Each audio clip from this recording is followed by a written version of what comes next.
All right, today I have Neosporin Pain, Itch, and Scar Ointment right here.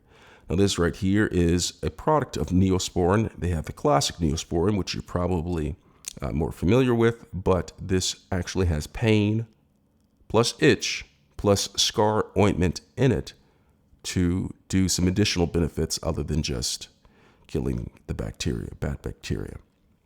Now on here it says bacteria zinc, neomycin sulfate, polymyxin sulfate, prox HCI, first aid, and antibiotic pain relieving ointment. So that's a mouthful, a lot of things in there. If you want to read the active ingredients, they are on the side right here, which you can look at and figure out. Now it says stop use and ask the doctor if you need to use longer than 1 week, conditions persist or get worse.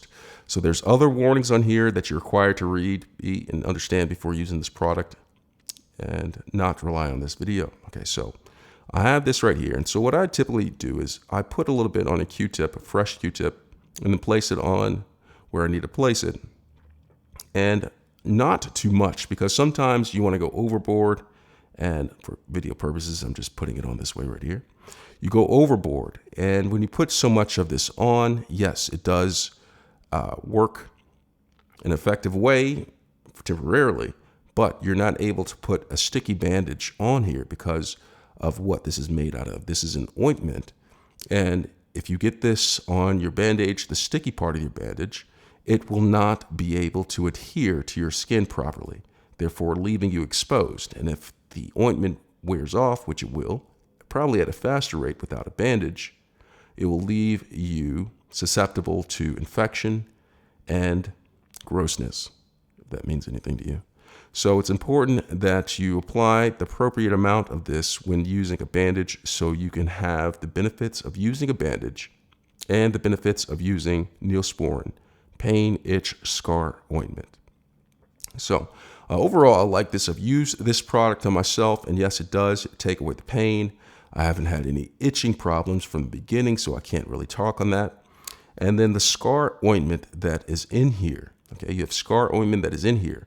That is to be determined because I currently have a wound and I'm using this, and with the scar ointment, supposedly, it's supposed to help with the healing, but that's yet to be determined. Okay, so we'll have to wait on that right there. So another important factor is check the expiration date. If you look on the bottom of this particular Neosporin ointment bottle, it has an expiration date right here. It says, if you look right there, it says 6/2023. And it's important that you discard of this product after the expiration date because may it still work to some degree? Perhaps, but the manufacturer is guaranteeing that it works prior to this date right here. Okay, so you want the maximum results when using this product. You don't want this product to halfway do it because you might end up with halfway of a limb or something of that nature due to infection. So with that being said, Neosporin Pain, Itch, Scar Ointment is one of my go-tos. I like it. I hope this was helpful. Thanks a lot for watching.